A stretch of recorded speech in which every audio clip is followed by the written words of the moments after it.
Hey everyone, it's Michael. Today we're going to be talking about one of my newer favorites of the Goosebumps franchise by R.L. Stine called The Haunted School. I read this maybe 2 months ago or so, and the thing is a lot of these Goosebumps books are so damn good that they can just stick with you the rest of your life. You don't forget them.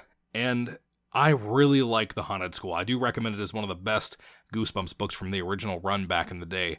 I don't know the individual numbers for the books. Like, I don't know which number Night of the Living Dummy is out of 62 books, and I'm not going to find out because I don't care enough.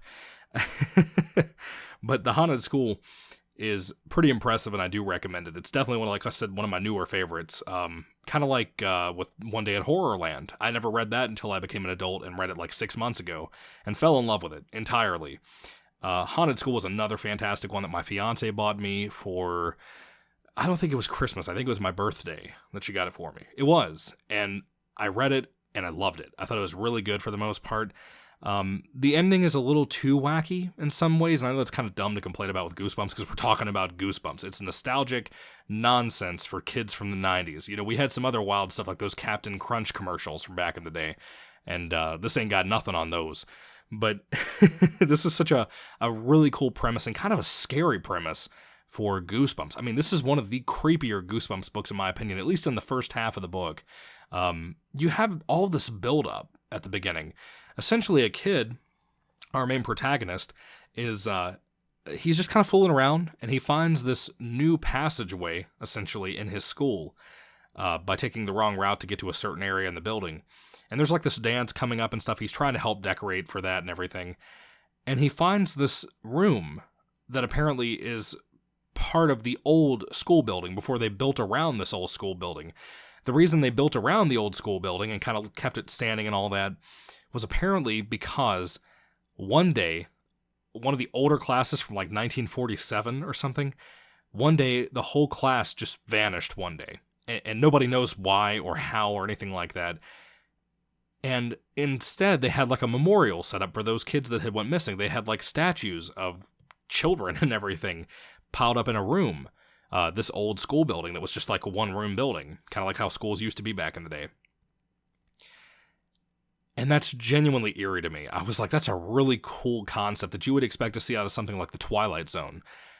This book feels tremendously like The Twilight Zone in so many ways. The old Rod Serling show. Not any of the newer remakes and all that. It's so good. I genuinely think if you love Twilight Zone and you've never read a single thing from Goosebumps, I think you'll probably love this. It's such a wild, insane type of Goosebumps book story. You know, and eventually our main character kind of finds his way into an elevator on like the night of the dance or around the time of the dance. I think it's the night of the dance. He and a friend of his actually find their way into an elevator, and it doesn't travel just up and down. It goes like sideways and stuff, and they end up finding their way into this new place. And I don't want to give too much away. You know, I don't want to spoil anything for you, but genuinely, I'm not kidding. This is a creepy book. It genuinely has some scary, eerie stuff in it that I loved. You know, I fed off of this book. It was so good. You know, Goosebumps books are so fast, too. They're like 100 pages. You know, this is 120. I think Night of the Living Dummy was like 136 in my copy. They fly by, and they have just such a good pacing to them. This is probably one of the most fast-paced Goosebumps books I've ever read in my life, even though it does have quite a build-up to the, for example, like the statues thing I talked about. It took like 30 pages to get there, which isn't much because Goosebumps book font is pretty big. That size is not very small. It's pretty large because kids have, you know, precious eyes and adults don't, apparently. Very odd situation there, but regardless, The Haunted School is a really good book. I could not recommend this enough to you folks. I love the cover of the book. I love the color scheme to it where it's like yellow and green. My particular copy that my fiance got me for my birthday, it looks a little aged, which it would because it came out in the 90s.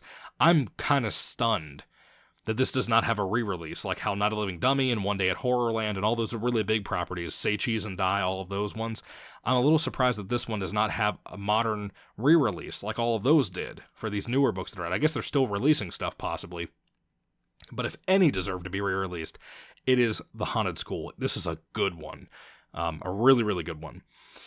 But that's really all I have to say, folks. I also think one thing that I love about the cover that I hadn't recognized until about 2 weeks of already owning the book after my birthday.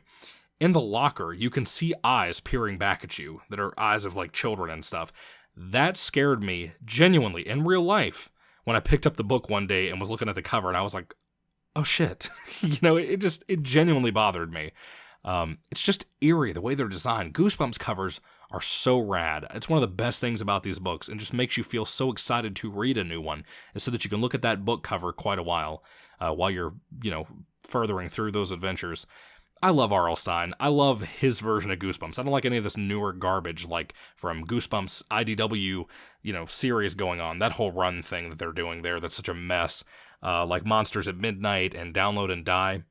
They're both horrible. It just proves my point. R.L. Stine is the only person who can maintain what Goosebumps actually is and what it's always felt like. It's a lost art. It's kind of like Stan Lee when he was writing his type of Marvel comics, how they had like the utilization of dialogue and thought bubbles and all that stuff. It was his way of doing it, and it worked so much better than the nonsense that we tend to have nowadays with those same characters that he created back in the day.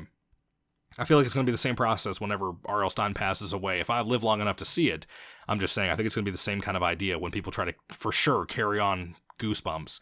But anyway, guys, what are your thoughts on The Haunted School? Put your thoughts and comments down in the comment section down below. Like I said, I recommend this one tremendously. If you haven't read it, you really should. I think you're in for a big treat. Thank you for watching, and may the Lord Jesus Christ bless you guys today, and goodbye.